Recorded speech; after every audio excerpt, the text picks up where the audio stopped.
Graças a Deus. Minha amiga, meu amigo ouvinte, eu quero falar especialmente com você que está no meio de um deserto.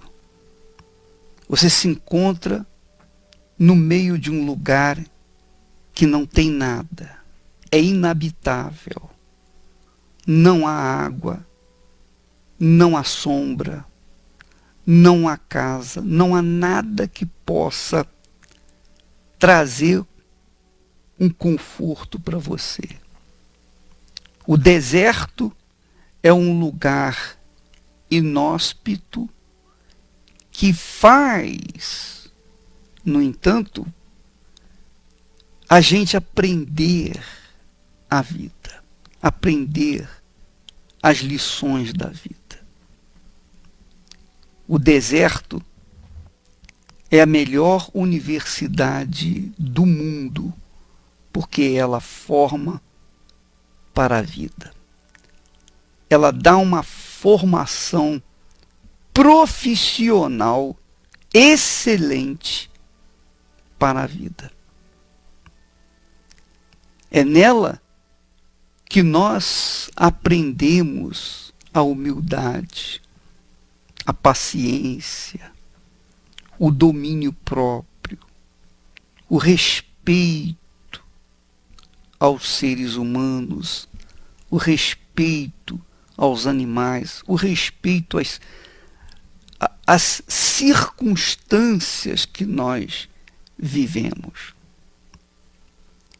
E o bacana é que essa universidade chamada deserto, ela não tem que pagar nada, você não tem que fazer o Enem, você não tem que fazer cursinho, você não tem que ter dinheiro, você não tem que ter capacidade intelectual. Não. Essa universidade é a universidade do Espírito Santo. É ali no deserto que o Espírito de Deus nos ensina a viver, a enfrentar dificuldades, a nos formar de forma que venhamos saber como enfrentar obstáculos maiores que esse mundo se nos apresenta. É o deserto. Você que está me ouvindo nesse momento e que tem estado no deserto, saiba que o deserto é o local ideal, o local privilegiado para aqueles que Deus quer usar. Veja só, Jesus foi conduzido ao deserto por quem? Pelo próprio Espírito Santo. O próprio Espírito Santo. Ora, se ele foi levado pelo Espírito Santo para o deserto, a fim de ser tentado pelo diabo, você há de convir que o deserto é um local especial para pessoas especiais. Quem não é especial não vai para o deserto. O deserto é só para pessoas especiais. Assim como existem aqueles alunos que têm um QI mais excelente, que têm um alto QI, coeficiente de inteligência, eles são disputados pelas maiores universidades do mundo. Também o deserto, como a maior universidade do mundo para a vida, exige que a pessoa seja especial. Porque Deus não escolhe, não leva ninguém que é servo dele para o deserto à toa, para sofrer, para gemer, nada disso. Jesus, o próprio Filho de Deus, foi levado para o deserto para ser provado, para ser preparado na realidade, a fim de que ele pudesse enfrentar coisas muito piores lá na frente e vencê-las. Eu quero lembrar você que todos os homens de Deus, todas as mulheres de Deus, todas as pessoas que foram usadas pelo Altíssimo no passado, os grandes heróis da fé, foram levados para o deserto. Foram levados para o deserto. Você quer ver uma coisa? O João, o apóstolo do amor, o apóstolo João, ele era o apóstolo, o discípulo amado. E a história registra que João foi conduzido até a ilha de Patmos para que fosse colocado sujeito a trabalhos forçados. Então ele tinha que trabalhar em mármore, trabalhar forçado, era escravo. Mas foi lá na ilha de Patmos que ele recebeu a revelação do Apocalipse. O livro dos livros, o Apocalipse, resume o Velho e o Novo Testamento. Essa grande revelação, a última das revelações extraordinárias na Sagrada Escritura, foi dada onde? A quem foi dado? A João, o apóstolo João, o apóstolo do amor. E foi lhe dado essa revelação aonde? Na ilha de Patmos. A ilha de Patmos não era uma ilha paradisíaca para tirar férias, para se curtir a vida, não. João, o apóstolo João, foi jogado ali na ilha de Patmos, sujeito a trabalhos forçados. Ele tinha que trabalhar na produção de mármores para alimentar os palácios romanos. Então ele foi um escravo. Ele estava sujeito à escravidão junto com os seus companheiros. E por que o Espírito Santo o levou para aquela situação, ou permitiu que ele chegasse até a ilha de Patmos? Porque, minha amiga, meu amigo ouvinte, nós temos que entender que na universidade da vida, a universidade do Espírito Santo, que é o deserto, nessa universidade, as pessoas não têm o que fazer senão atentar para a direção que o Espírito Santo tem para lhes dar. Lembra quando Jesus falou, quem tem ouvidos, ouça o que o Espírito diz? Várias vezes você encontra na Bíblia esse verso, quem tem ouvidos, ouça o que o Espírito Santo diz.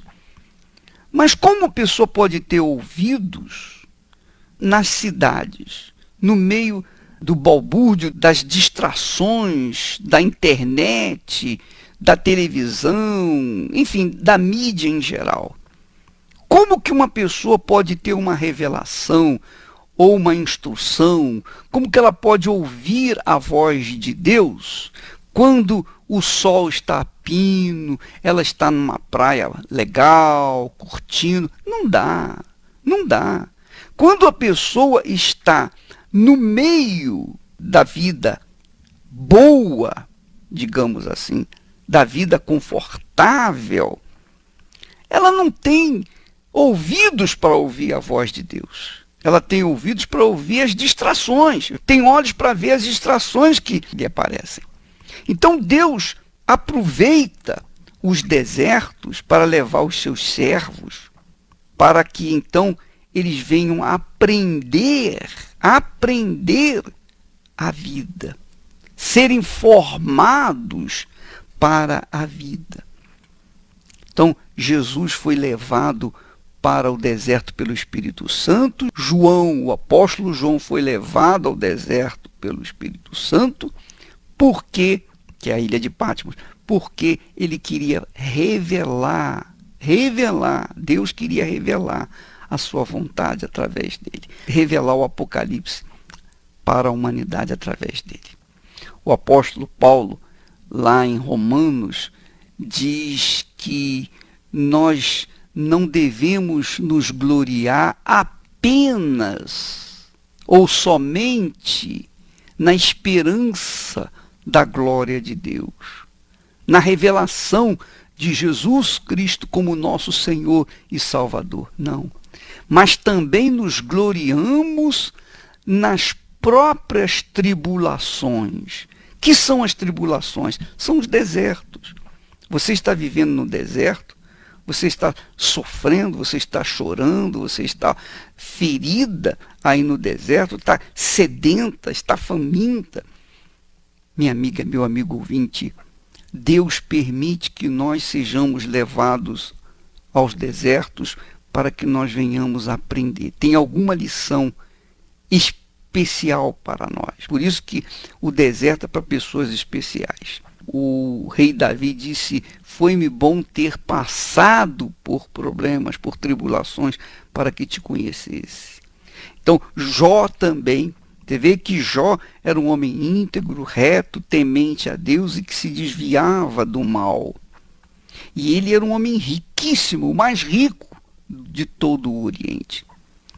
E por conta de ser espezinhado pelo diabo, Deus permitiu que o diabo viesse desgraçar a vida de Jó para deixar um testemunho vivo para nós hoje, para que nós pudéssemos aproveitar o exemplo de Jó. Porque, mesmo sendo homem íntegro, reto, temente a Deus e que se desviava do mal, Jó tinha uma fraqueza. A fraqueza dele era que ele se achava uma pessoa santa, merecedora. Ele se achava uma pessoa pura, sem pecado. E por causa disso ele nunca teve conhecimento de Deus, nunca teve uma experiência com Deus. Mas quando o diabo o levou àquela situação desastrosa, infeliz, Jó então apelou para o Altíssimo e teve o privilégio de dizer assim, de chegar e dizer assim: olha, eu ouvia falar de ti com respeito ao Senhor. Eu ouvia falar de ti, mas agora os meus olhos te veem. Ele não conhecia a Deus, apesar de ser um homem íntegro, reto, temente a Deus, que se desviava do mal. Ainda assim, ele não conhecia, não tinha tido uma experiência com Deus, que é o caso de muitas pessoas. Inclusive, eu queria que você atentasse para isso. Você tem estado caído, prostrado, desanimado. Você tem pensado até em morrer. Eu sei o que você está passando. Eu entendo bem a sua dor, o seu problema, o seu dilema, porque eu também já estive nesse deserto. Ora, quantos desertos eu passei na minha vida. E você sabe disso. Quantas perseguições, quantas calúnias, quantas injustiças, quantas mentiras levantaram contra nós, quantos processos criminais, processos civis, etc, etc. Nós passamos pelo crivo dos desertos. Nós fomos forjados pelo fogo, o fogo do deserto, o calor causticante do deserto. E sabe por quê, minha amiga, meu amigo ouvinte? Porque Deus queria nos usar mais na frente. E sempre é assim. O deserto é necessário especialmente para aqueles que querem ser instrumentos nas mãos de Deus. Paulo fala, não somente nisto, mas também nos gloriamos. Como é que é possível gloriar-se nas tribulações? Como é possível? Porque a tribulação produz perseverança. A perseverança produz experiência. A experiência produz esperança. A esperança que não confunde, porque o amor de Deus é derramado em nosso coração pelo Espírito de Deus.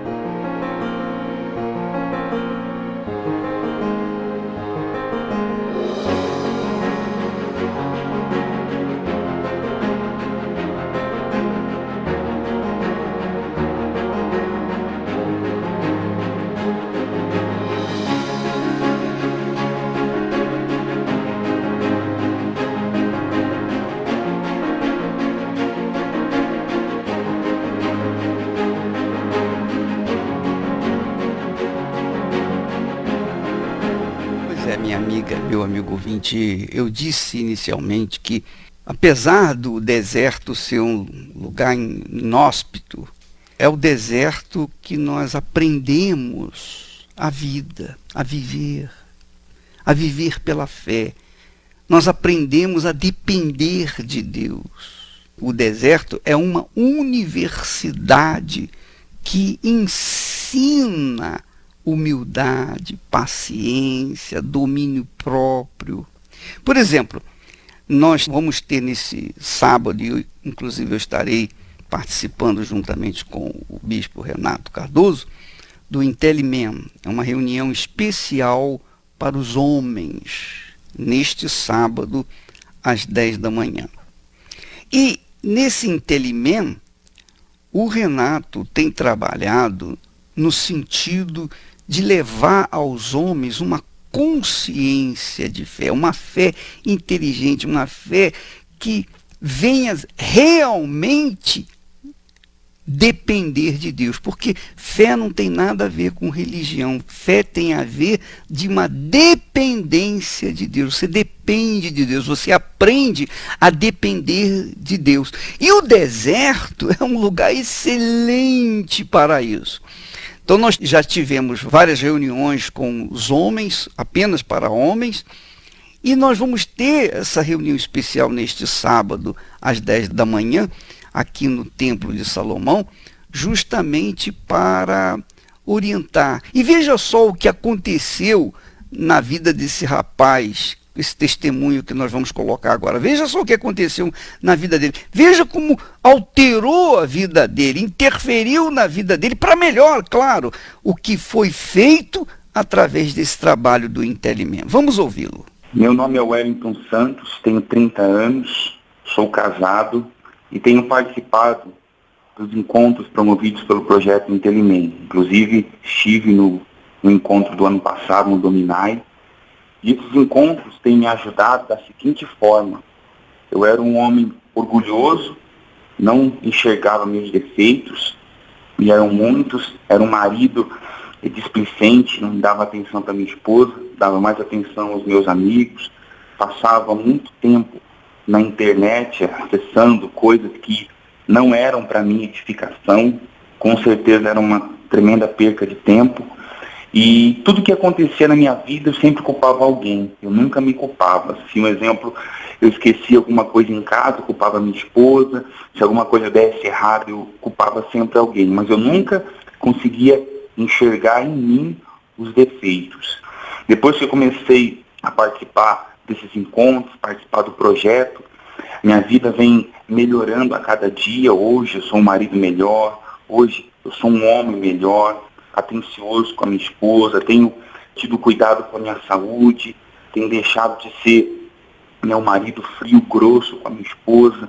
Hoje eu vejo que o tempo é algo precioso e não fico desperdiçando ele. Tenho me empenhado em melhorar a cada dia. Hoje eu assumo as responsabilidades dos meus erros, como também o mérito dos meus acertos. Hoje eu já não sou mais aquela pessoa que eu era 2 anos atrás. Sou um homem totalmente diferente disso. Tenho respeitado as pessoas, tenho melhorado a cada dia, até porque quando a gente não melhora, a gente piora. E a cada dia eu procuro melhorar, tanto como homem, como marido, como filho. Hoje eu tenho sido um exemplo para minha família e um exemplo para todas as pessoas que me seguem. Inclusive, sábado agora, dia 7, eu estarei no evento Homens de Excelência no Templo de Salomão, às 10 horas da manhã. Houve uma transformação na vida dele por conta desse trabalho, desse projeto do Intellimen, que quer dizer homens inteligentes. E nós teremos essa reunião neste sábado às 10 horas da manhã. A entrada é gratuita, você não tem que pagar nada, mas você tem que ser homem, né? Porque essa reunião é só para os homens. E nós tivemos no sábado passado o Godwood para as mulheres. Nós vamos ter agora uma reunião só para os homens, neste sábado, 10 horas da manhã. E é bacana porque quando você participa dessas reuniões fechadas, especiais, você descobre Você descobre coisas que você não sabia. Às vezes até está diante dos seus olhos, mas você não percebe. Não percebe. É o caso desse rapaz, o Wellington. Ele não percebia que ele estava destruindo a sua própria vida, o seu próprio casamento. Quantas pessoas querem reconstruir os seus lares, mas às vezes não sabem como e tomam atitudes erradas. Aliás, é o trabalho que se faz às quintas-feiras aqui no Templo de Salomão. Nós temos um trabalho muito especial, especialmente às 8 da noite, com as famílias, os lares, os casais, inclusive os solteiros, as solteiras, as obreiras, os obreiros. Você que deseja construir, constituir família. A família não é, por exemplo, casar simplesmente. Quando você casa, há uma responsabilidade que você assume com a pessoa que você está casando.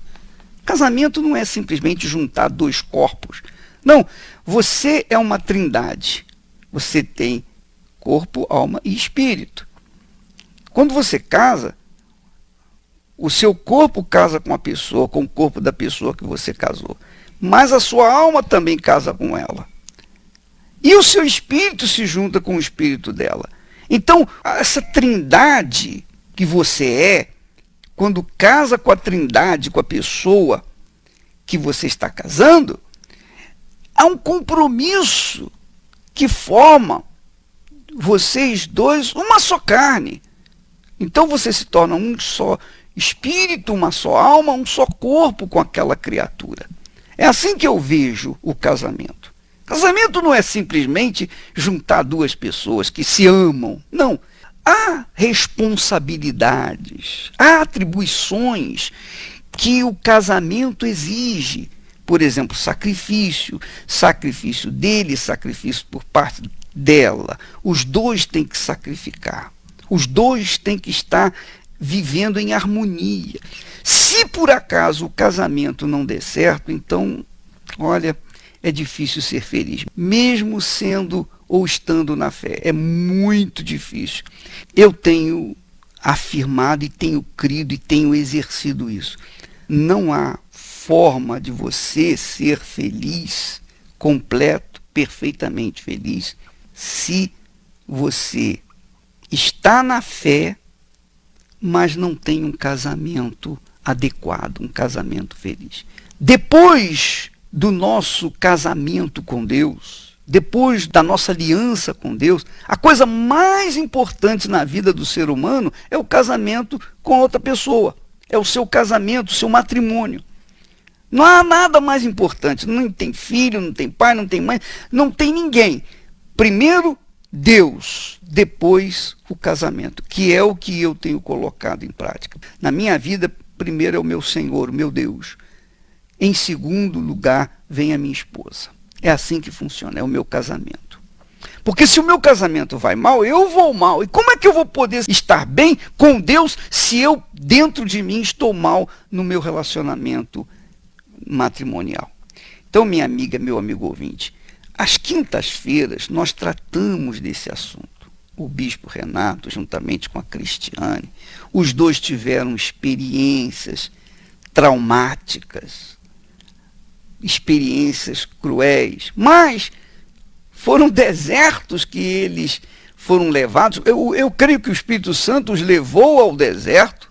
Os dois estiveram no deserto, brigando, ao ponto até de querer separar durante os 12 anos, primeiros 12 anos de vida, de casados.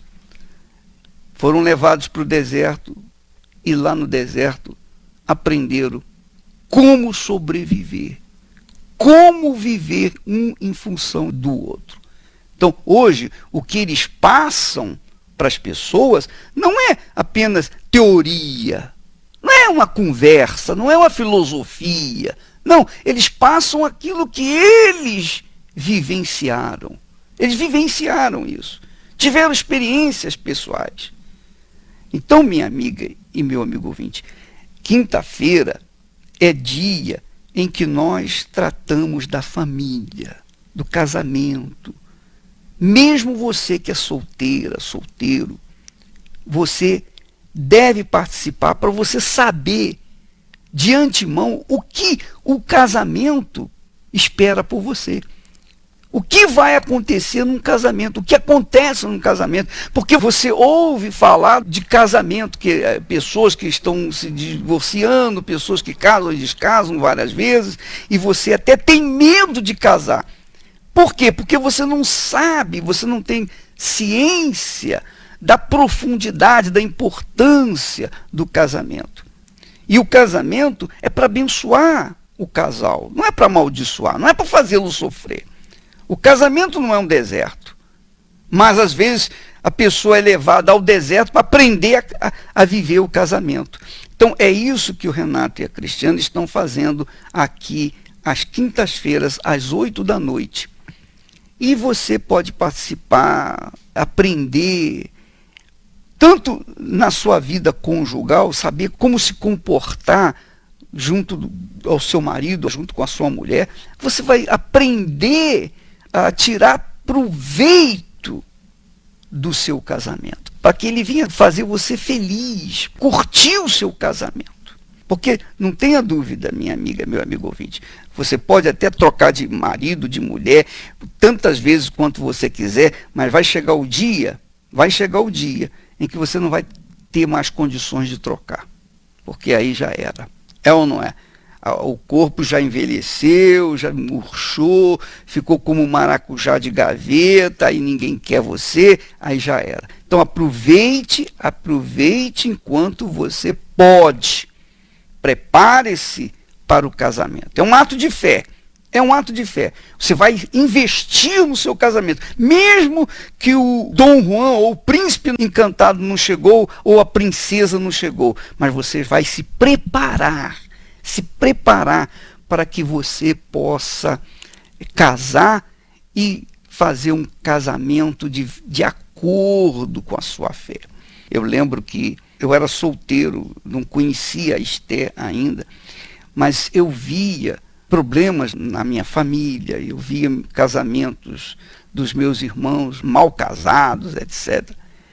E eu falava assim, meu Deus, eu não quero isso. Quer dizer, eu tomei aqueles exemplos, maus exemplos, e falei, bom, eu vou evitar esse tipo de coisa. Quer dizer, eu não tive uma escola do amor, eu não passei por um curso da escola do amor, mas eu vi na minha própria família problemas graves, gravíssimos, de maus relacionamentos. Então, eu coloquei as minhas barbas de molho e quando eu fui procurar uma pessoa para entregar a minha vida pelo resto da vida, eu já tinha na manga o conhecimento de que tipo de pessoa eu não deveria me envolver e que tipo de pessoa seria certo, ideal para mim. Foi muito legal, muito bacana. Então, hoje, eu estou colhendo os frutos de uma fé inteligente, de uma fé racional. Eu pensei, eu raciocinei, eu somei, multipliquei, dividi, eu diminui. Eu fui fazendo, fui eliminando aquilo que poderia ser um problema para o meu casamento. E então Deus me enviou o presente dele para mim. Então a Esther é um presente de Deus para mim. Eu orei, eu pedi, Senhor, eu quero fazer a tua vontade, eu não quero que seja qualquer uma. Me dá a pessoa que seja da tua vontade. E ela, por sua vez, a gente nem se conhecia, ela também fazia a mesma oração. Deus, eu quero uma pessoa que seja fiel a ti, porque ela via também na parentela pessoas que traíam, homens que traíam as mulheres, etc. Ela falava, meu Deus, eu não quero isso para a minha vida, eu não aceito isso e tal, e tal, e tal. Então, muito legal mesmo. Ela buscou pelo lado dela e eu busquei do meu lado, mas a gente não se conhecia, até que Deus marcou um encontro nosso e disse, é essa daí, é esse daí. Então, vamos fazer 44 anos agora, esse final de ano, poxa, cada vez está melhor do que antes, está melhor do que na lua de mel, hoje está melhor do que quando nós começamos. Por quê? Porque nós nos acostumamos um com o outro. Você sabe, aquele sapatinho antigo, aquele sapatinho que você já acostumou no pé. Existem outros sapatos bonitos, maravilhosos, bacanas, mas você sabe, sapato novo sempre tem um desconfortozinho, você tem que se acostumar com ele. Mas o sapatinho velho não. Você coloca no pé, pronto, esquece. Você se esquece que tem um sapato, que está calçado. Não é verdade? Você não gosta daquele sapatinho. É até difícil você comprar um sapato novo quando você está acostumado com aquele sapatinho velho. Pois é, isso aconteceu comigo, com a Esther. Então nós estamos acostumados um com o outro, nós temos o nosso sapatinho velho, mas a gente se sente confortabilíssimo, porque nós já estamos acostumados um com o outro. Minha amiga, meu amigo ouvinte, a idade vai chegando, né? Os dias vão passando e tal, mas aquele amor vai se purificando, vai se tornando mais sólido, né? Aquela união mais forte. E isso nos faz bem, isso traz sossego para a gente. Eu tenho sossego dentro de mim, ela tem sossego com ela. Quer dizer, nós transmitimos sossego um para o outro. E é isso que nós queremos para você, minha amiga, meu amigo ouvinte. Então invista no seu casamento como você investiu na sua vida espiritual. Você é obreira, você é obreiro, mesmo você pastor, seja lá o que for, se você está enfrentando algum problema, seja humilde e fala, eu preciso de ajuda, eu estou precisando de aprender. Você sabe que a humildade é uma das virtudes que você aprende no deserto. Nós vamos ficando por aqui. Amanhã estaremos de volta. No sábado estarei no Interimé, aqui no Templo de Salomão, às 10 horas da manhã. E você é o nosso convidado. Só para o homem, só para homem. Sábado é só para homem, tá bom? Deus abençoe a todos e até amanhã, em nome do Senhor Jesus.